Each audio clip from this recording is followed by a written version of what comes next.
Arrivés au Caire, en fin de journée, nous regagnons notre hôtel dans d'immenses embouteillages. Le lendemain, très tôt, un chauffeur vient nous chercher pour nous conduire à Alexandrie où nous arrivons 3 heures plus tard. Une guide nous attend et nous conduit à la nouvelle bibliothèque inaugurée en 2002 sur le site de l'ancienne qui datait de Ptolémée en 288 avant notre ère. Le mur extérieur est couvert de 4200 blocs de granit d'Assouan sur lesquels sont gravés des alphabets du monde entier. Au fond, un planétarium de 18 mètres de diamètre.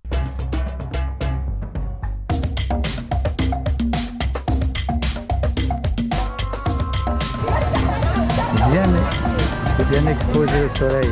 Voici le toit et ses nombreuses ouvertures qui éclairent la salle de lecture. Cette bibliothèque possède la plus grande salle de lecture du monde, pouvant accueillir 2000 chercheurs à la fois. 5 millions de livres sont prévus sur les rayonnages occupant 7 étages. Un musée est installé à l'intérieur et présente des objets et costumes anciens.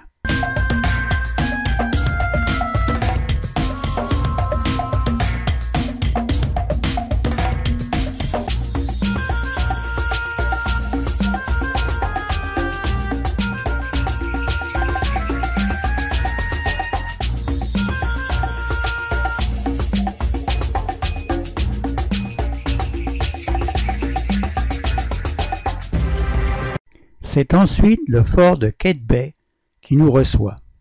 Il fut construit sur l'emplacement de l'ancien phare d'Alexandrie au XVe siècle pour défendre l'embouchure du fleuve.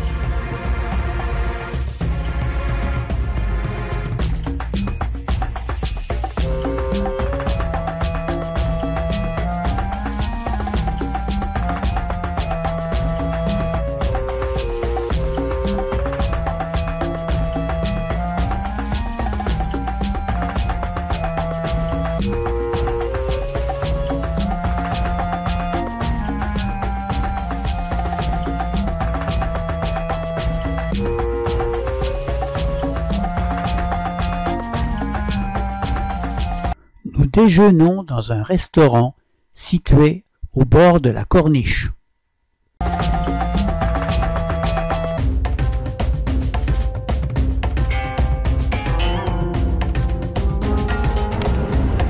L'après-midi est consacré à une promenade dans les souks très animée, comme vous pouvez le constater.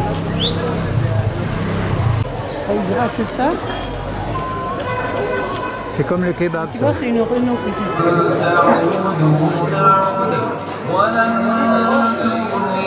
Tu peux acheter des lunettes là.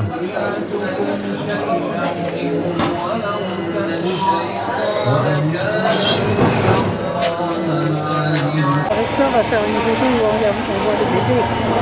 Ah, mais là, il y a des drôles de produits là. Ça fait comme, vous savez, comme les biscuits, des choses comme les biscuits. Comme les biscuits. Ici, la boutique d'un herboriste.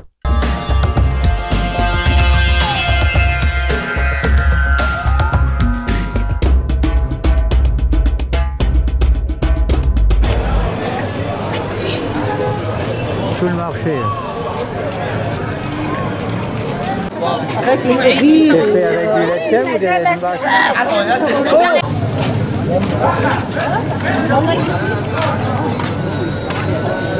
Là, une boulangerie.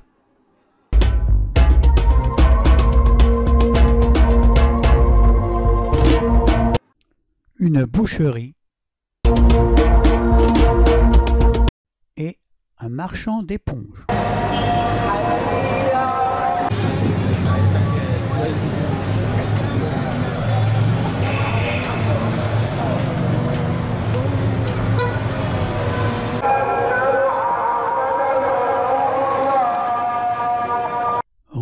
au Caire en fin d'après-midi. Voici l'hôtel où nous logions.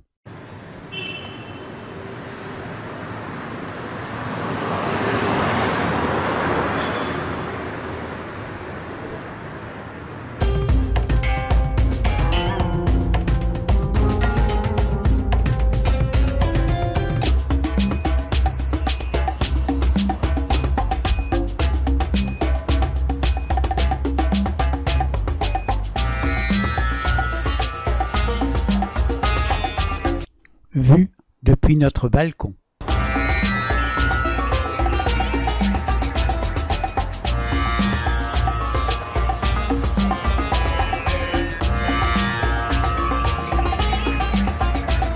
Après un copieux petit déjeuner, notre chauffeur nous attend pour nous conduire à la citadelle du Caire.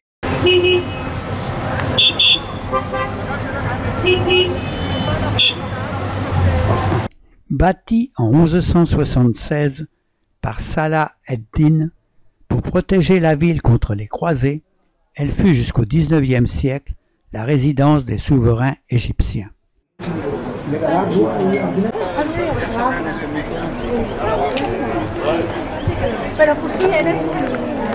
On y compte 3 mosquées, dont celle de Mohamed Ali, construite dans la première moitié du XIXe siècle. C'est la cour avec leurs chaussures. Ça, c'est la cour pour les ablutions. Ouais. C'est pas pour la prière, mais c'est pour faire les ablutions à l'aide de la fontaine, la fontaine d'ablution. Et je suis venue il y a quelque temps, elle a fonctionné. Ça y est, elle fonctionne, c'est formidable. Le plan de cette mosquée est inspiré de Sainte-Sophie d'Istanbul. De la terrasse, belle vue sur le Caire et au loin les pyramides. Là, comme on a dit, le revêtement des pyramides était utilisé pour les mosquées. Alors cette mosquée en entière, elle était construite avec la pierre de calcaire du plateau de Gizeh. C'était aussi une mosquée collège en même temps. C'est pas seulement une mosquée pour la prière, mais c'était un collège religieux où on enseignait les 4 rites du Coran. Ce type de corbeau nous indique le marché local.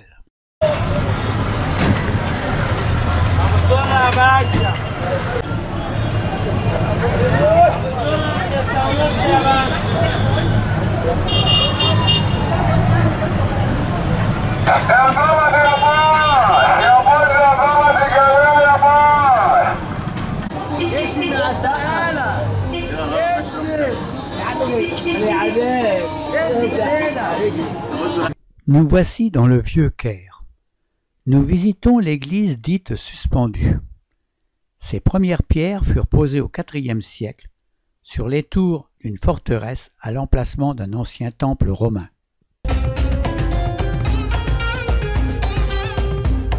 Chère au cœur des chrétiens du Caire, cette église dédiée à la Vierge présente une déco intérieure très intéressante. Alors les livres en copte et les livres en arabe, parce que la messe elle est dite en copte et en arabe aussi. Voilà, parce qu'il y a beaucoup qui ne savent pas le copte.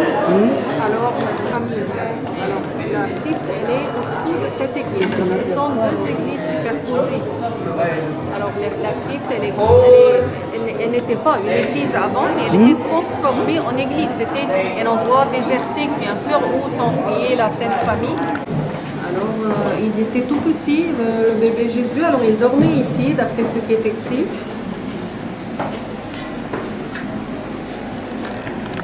L'après-midi se termine dans les souks du Caire. Les dames, les hommes à l'époque du balcon.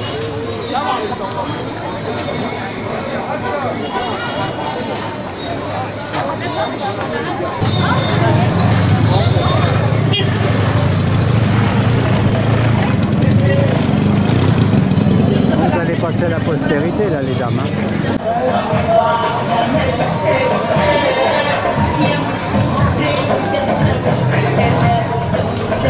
C'est beau, hein? Beautiful. Une très grande maison. Mais heureusement, ils ont réussi, les services ont été logiques. Ils l'ont pris, ils l'ont restauré. Et ça se visite maintenant aux gens. Et parfois, ils font des spectacles à l'intérieur.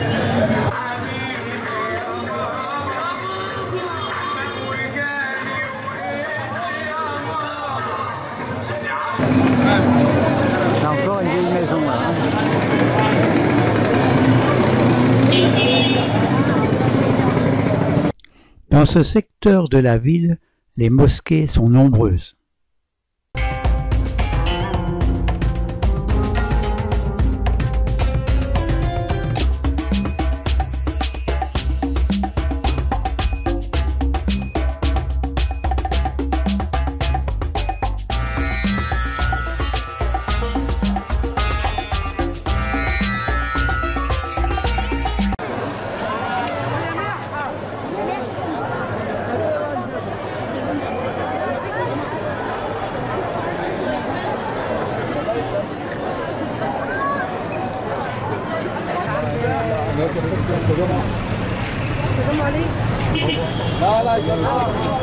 ماشي ما تشوف بدل الخبز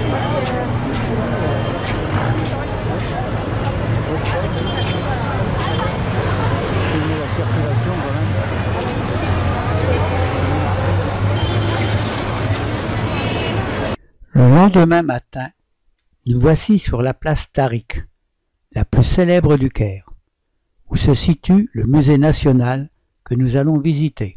Ce musée fut inauguré en 1902. Depuis lors, il ne cessa de rassembler tous les trésors découverts à travers le pays, et il contiendrait aujourd'hui quelques 130 000 pièces. La triade de Mykérinos, 2500 ans avant notre ère.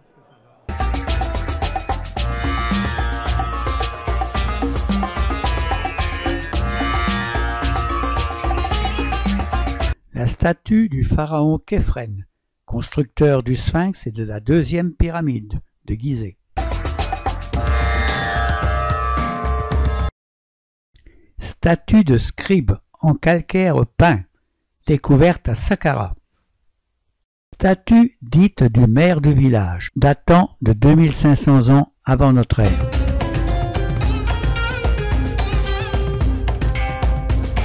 Les oies de Médoum, en stuc peint, datant de 2500 ans avant notre ère. Statue de Rahotep et Nofret en calcaire peint.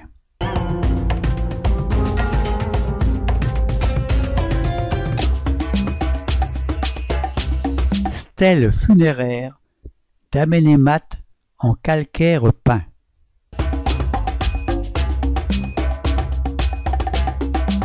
Tête de colosse osiriaque de Hatshepsut en calcaire peint. Tête dite de remplacement en calcaire. L'heure et la lumière du soleil, c'est le pouvoir du soleil. On voit bien les rayons, la statue en haut, devant le visage du roi et de la reine, la forme de la clé de nuit. Et comme ça donne... Statue d'Akhénaton, environ 1300 ans avant notre ère. Statue de Ramsès II, enfant, avec le dieu Ouroun, en granit gris. Un papyrus de très grande taille.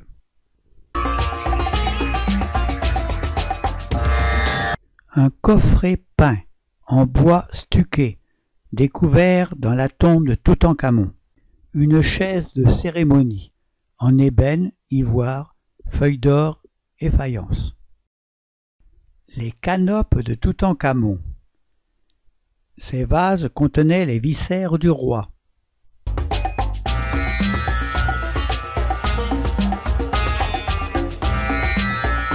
Le trône de Toutankhamon est entièrement plaqué d'or et présente une scène extraordinaire où le souverain est figuré assis accompagné de son épouse. Une momie dans son sarcophage.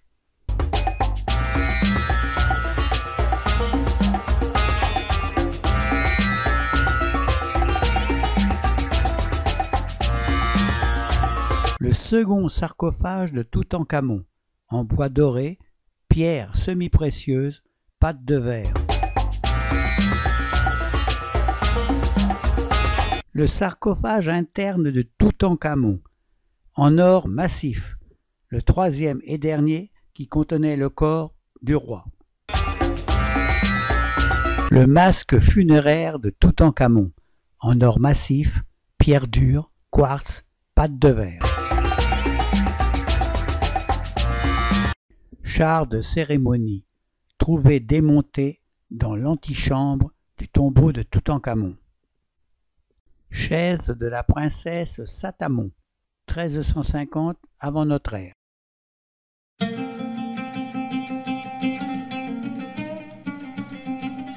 Vous avez des grands pieds, hein. Sarcophage en bois.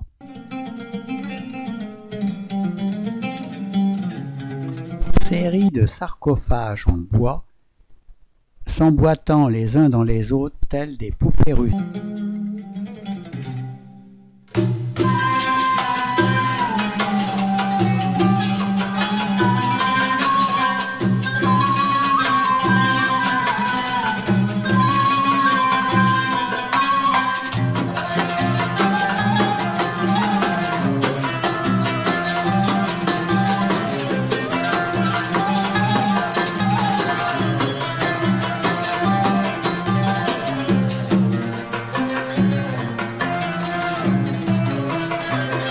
La palette de Narmer, en schiste, datant de 3000 ans avant notre ère.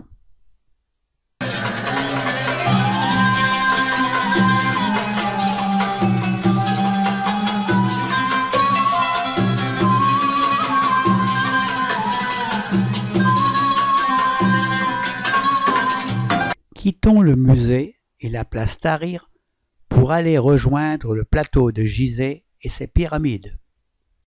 En début de matinée, une légère brume enveloppe les 3 pyramides du plateau de Gizeh. Nous commençons par celle de Khéops.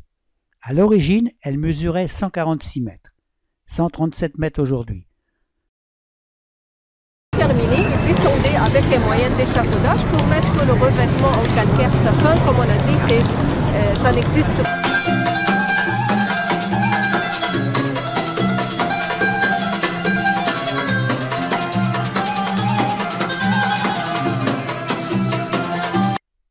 « 230 mètres de côté. On prétend qu'il a fallu 20 ans pour la construire en employant quelques 2 500 000 blocs de calcaire. Voyez la taille de ces blocs par rapport à notre hauteur.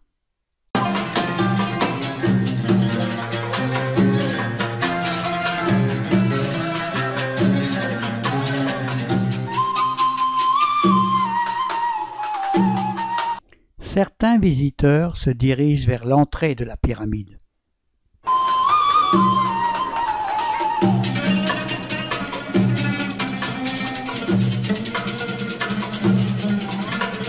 La pyramide de Khéphren, si vous remarquez qu'elle est sur un plateau plus élevé que celle de Khéops, alors de loin, ça paraît qu'elle est la plus grande pyramide.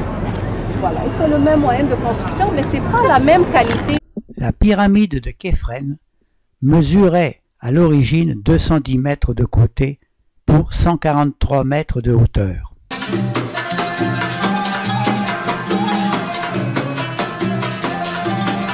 Tout près de ces pyramides, de toutes petites pyramides servaient de tombeaux aux membres de la famille du pharaon.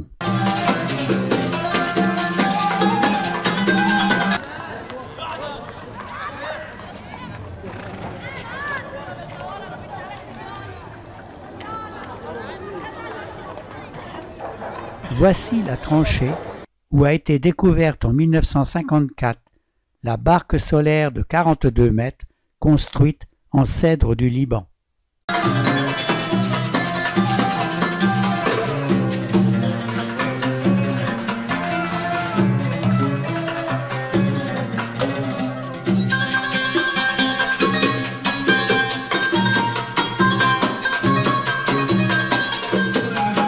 Elle conserve au sommet une partie significative de son revêtement calcaire qui donne une bonne idée de l'aspect originel des 3 édifices. Après les pyramides, nous visitons une fabrique de papyrus. Il y a 5000 ans, elle était aquatique et tropicale et en même temps sacrée, ouais. À votre avis, pourquoi la fleur elle était sacrée? Parce qu'elle ressemble à quoi? Imaginez un petit peu. Pourquoi pas? Et bien sûr, à l'époque, il n'y avait pas cette fraise. Qu'est-ce qu'ils utilisaient les pharaons? Des pierres, comme c'est des pierres. Comme c'est après 12 jours exactement. 6 jours, trempage dans l'eau et 6 jours de presse. Voilà à la fin notre feuille du papyrus. Voilà, c'est très solide et très résistant. C'est la première fête dans tout le monde, la fête des papyrus. Ça se colle naturellement. Ah, c'est formidable en fait. Retissé. Vous voyez quand vient le vertical et horizontal. Tout est démoli aussi. Ah, ça veut dire du vrai papyrus. Si vous achetez n'importe quel tableau d'ici, vous aurez quand même avec vous des certificats de garantie. Le Sphinx, assis à 300 mètres à l'est de la pyramide de Képhren, depuis 2500 ans avant notre ère, ce félin, taillé dans un rocher calcaire, à l'image de ce pharaon, veille sur la nécropole de Gizeh. Long de 73 mètres et haut de 20 mètres, pour accéder à son enceinte, il faut franchir des murs impressionnants par la taille de leurs blocs.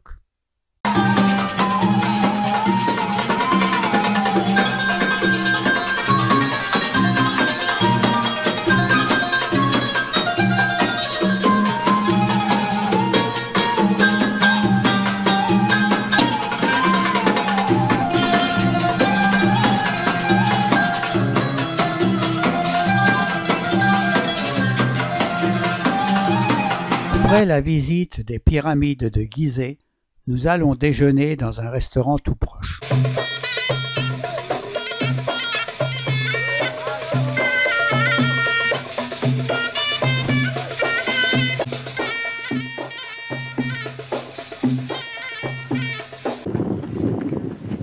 D'abord, c'est le mur d'enceinte qui entourait tout le complexe funéraire. Alors... Nous arrivons dans le complexe funéraire de Djeser. La pyramide à degrés était entourée d'une enceinte percée de 14 portes, dont une seule permet l'accès au site. Les murs, quand vous voyez, toutes les colonnes sont comme ça. Et toujours comment ils ont arrondi la colonne, là, c'est magnifique. Ici, voici 45 siècles, pour la première fois en Égypte et sans doute dans l'histoire de l'humanité, que la pierre de taille fut utilisée pour la construction d'un édifice monumental. Cette pyramide servait d'intermédiaire entre le roi défunt et les vivants, qui pouvaient l'observer en statue à travers 2 trous percés dans un mur. Aujourd'hui, les travaux de restauration commencent à révéler à quoi ressemblait ce grand complexe funéraire.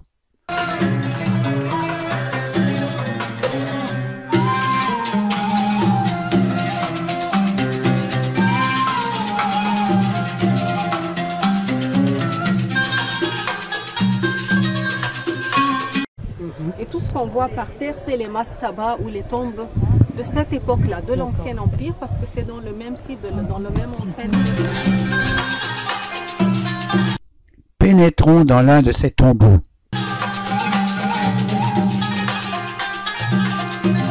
Qui était utilisé pour déposer les offrandes à l'époque. La famille devait mettre les offrandes ici.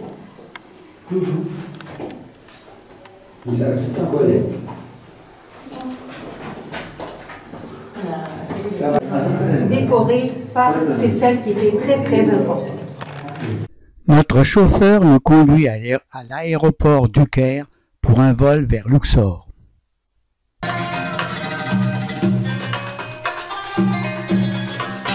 Le lendemain matin, il faut emprunter un petit bateau pour rejoindre la rive gauche où se trouvent les tombeaux royaux.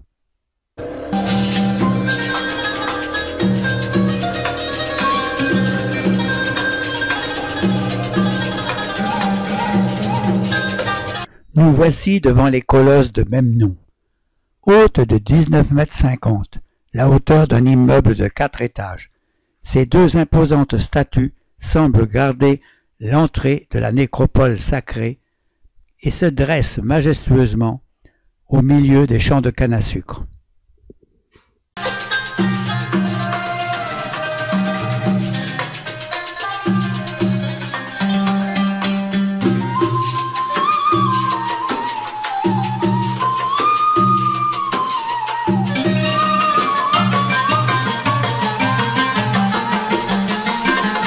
Un petit train nous conduit sur un petit kilomètre à l'entrée de la vallée des rois.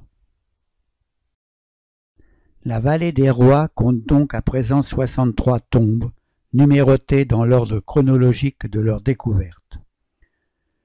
13 d'entre elles seulement sont visitables actuellement. Nous en visiterons 3.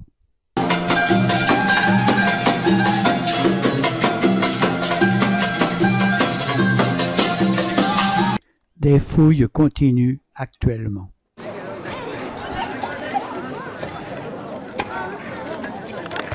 Nous visiterons d'abord la tombe de Thoutmôsis III, qui régna vers 1500 avant notre ère. Un escalier raide mène à la vaste chambre funéraire. Les dessins de cette tombe sont d'une grande originalité. Le trait est noir et rouge sur un fond sable.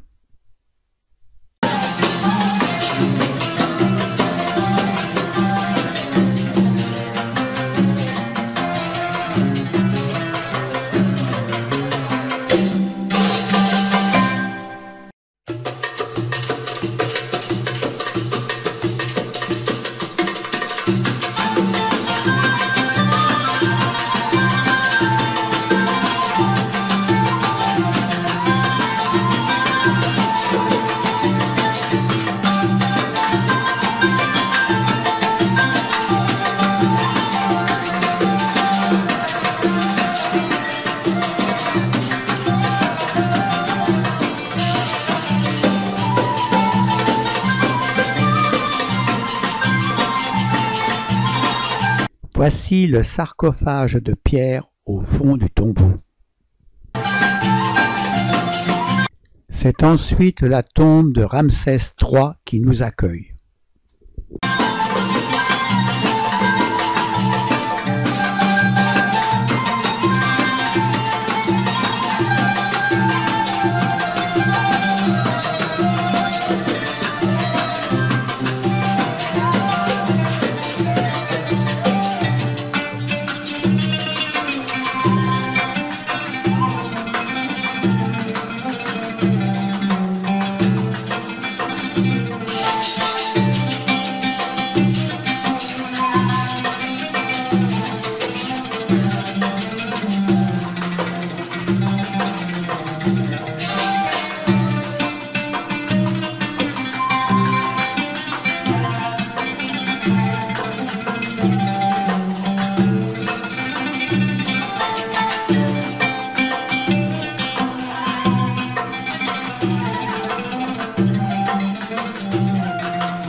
Nous terminons par celle de Ramsès IX.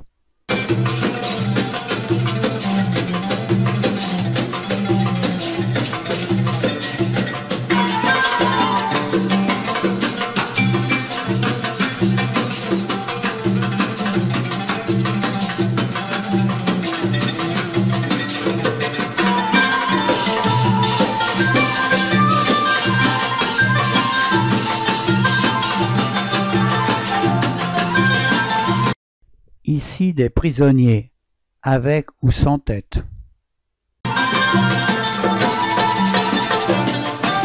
La chambre funéraire, mais sans le sarcophage.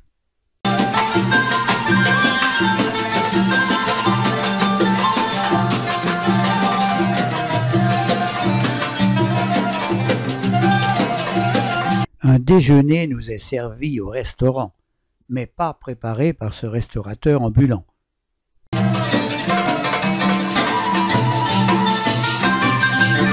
L'après-midi, nous découvrons le temple funéraire de la reine Hatshepsut, qui tient son originalité à sa succession de terrasses qui menaient au sanctuaire. La première terrasse, de plein pied, elle était jadis reliée au fleuve par un canal, prolongé par une allée bordée de sphinx à l'effigie de la reine. Une rampe conduit à la terrasse suivante. C'est sous le portique qui soutient la dernière terrasse que l'on peut voir les célèbres bas-reliefs qui constituent, avec le plan d'ensemble du monument, l'intérêt majeur du site. C'est d'une vache là. À l'extrémité gauche du portique, s'élèvent les vestiges d'une chapelle dédiée à la déesse Hathor.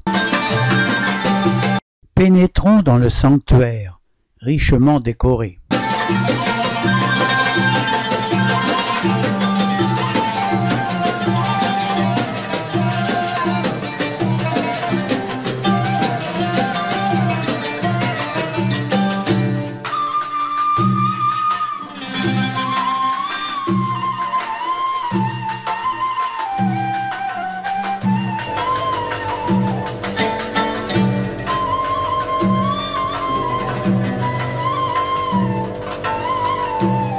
Regagnons la rive droite du Nil pour visiter le temple de Luxor en fin d'après-midi.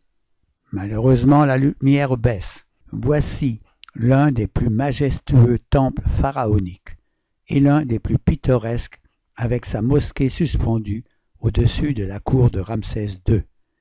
Voici le pylône de Ramsès II. Un obélisque manque à l'appel, il est sur la place de la Concorde. 6 statues monumentales se dressaient en avant des môles.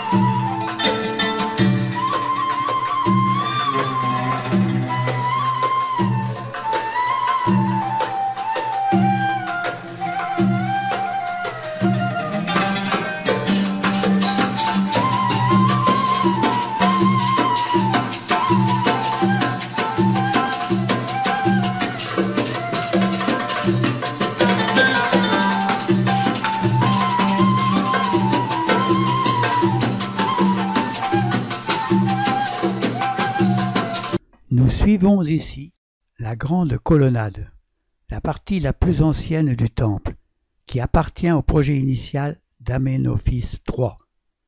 Elle s'ouvre par un pylône et se prolonge par une allée étroite bordée de colonnes à chapiteaux ouverts.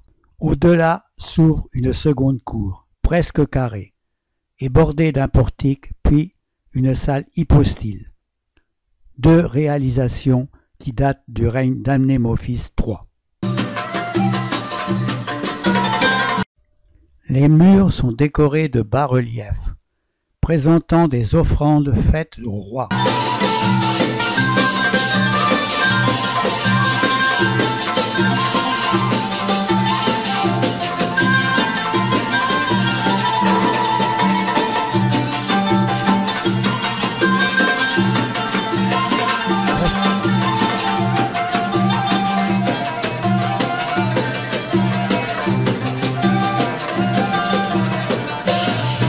Il fait maintenant nuit.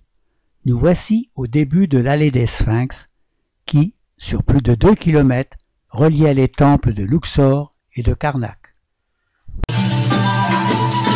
Voici la barque reconstituée pour la fête de la veille. Elle servait à transporter la statue du dieu Amon de Karnak à Luxor. Notre hôtel de Luxor possédait une piscine, bien appréciée.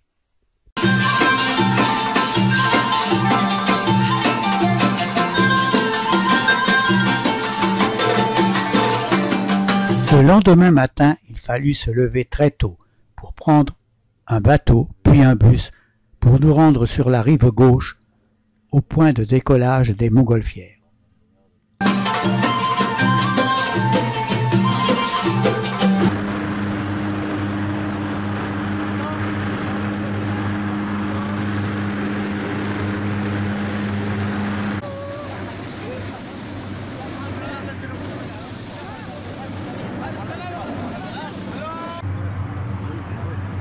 عايزين واحد هنا 2.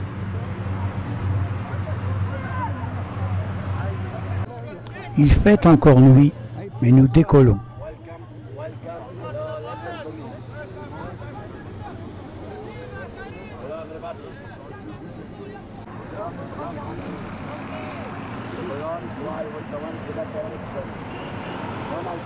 D'autres ballons vont nous suivre.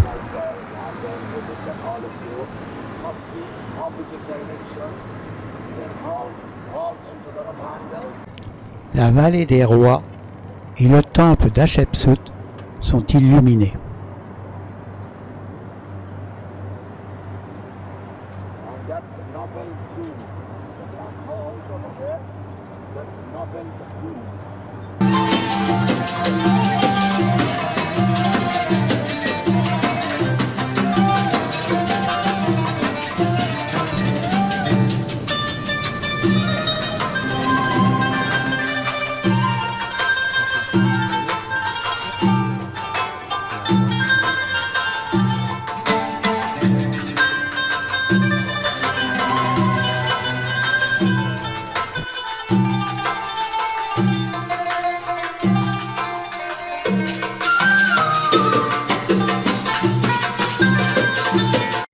De nouveaux sites apparaissent sous notre nacelle, alors que nous ne les voyions pas depuis le sol.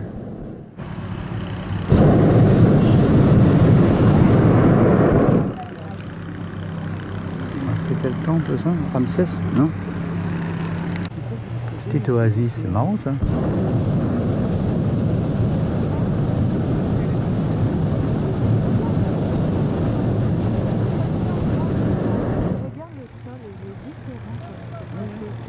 Et regarde le début de cette maison, et puis au fond, on voit que c'est encore sombre, et qu'il y a matière à creuser, là, à nettoyer.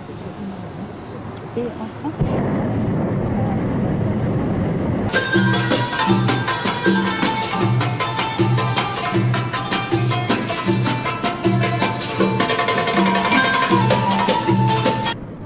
La luminosité s'améliore. Les temples apparaissent plus nettement. vitré à faire, je suppose que ça sera pas génial tout le temps. Tabou. Il y a un beau temple là. Il est bien avec ses deux pylônes.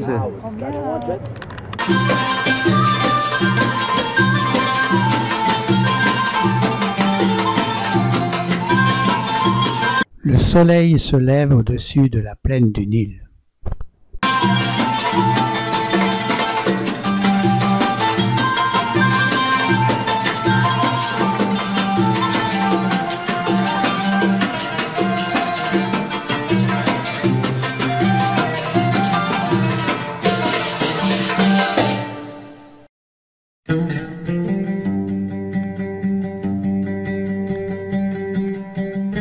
Après 1 heure de vol, c'est l'atterrissage.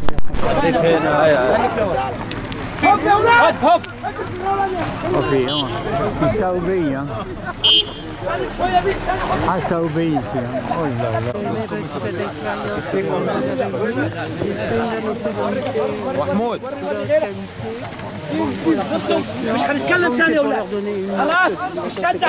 Maintenant, il faut noter tout le monde. Ah, il y a de la main d'œuvre, hein. من هنا عشان الشمس يا محمود عشان الشمس من هنا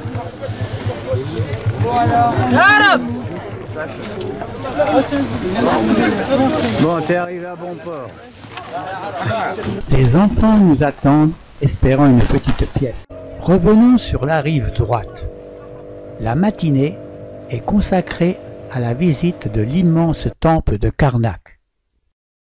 On pénètre dans ce temple par une allée bordée de sphinx à tête de bélier, devant le premier pylône, large de 113 mètres pour une hauteur maximale de 30 mètres. Ce que vous voyez derrière les murs là, ça c'est la technique qui a été utilisée pour monter le bloc de pierre là-haut.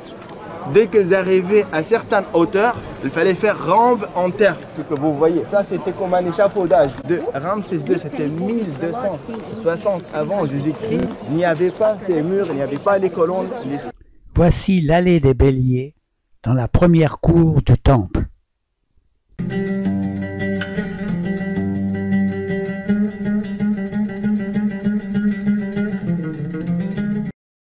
Pour eux, c'était toujours la vie éternelle. C'est pourquoi la première chose que les rois ont commencé à faire, c'était leur tombe. C'était leur maison éternelle toujours. La salle hypostyle comporte 134 colonnes d'un diamètre supérieur à 3 mètres. Le premier ici là, parce qu'il y avait beaucoup de colonnes qui étaient effondrées. Et pendant la restauration, ils ont trouvé quelques blocs avec le cartouche de Sidi Ier. Sur beaucoup de colonnes ici là étaient restaurées, mais elles sont un peu martelées, mais les égyptologues sont arrivés à lire cela. Donc ça c'est une forme, parce que le dieu Ra avait 60 formes en fait. Donc ça c'est la forme de Dieu. Et ça c'est la forme de Dieu Amun. Amun Ra, les deux c'est pareil. La barre de grand Dieu, ça c'est toujours lui, c'est toujours Ramsès II qui est en train de brûler de l'encens devant son Dieu. Il y a le Dieu là qui a un seul bras, une seule forme. Là c'était le Dieu de la fertilité.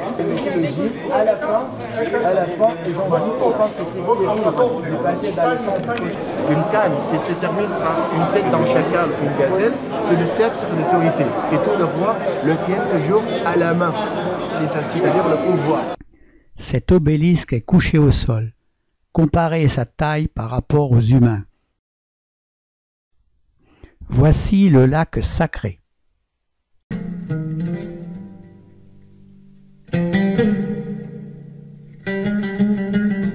Le scarabée sacré, dont il faut faire 7 fois le tour pour accomplir son vœu.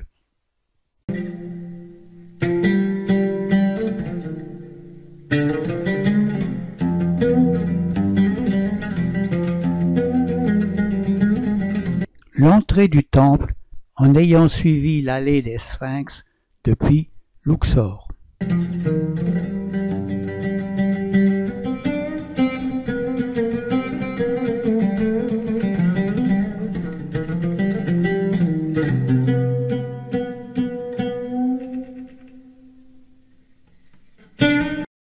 Le pylône qui permet d'arriver dans la salle hypostyle en venant de cette entrée des Sphinx.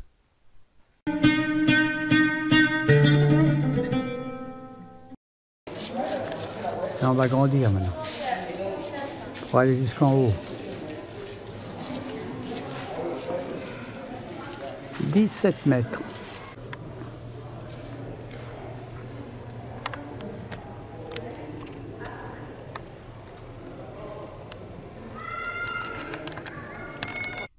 Les travaux de restauration se poursuivent encore actuellement.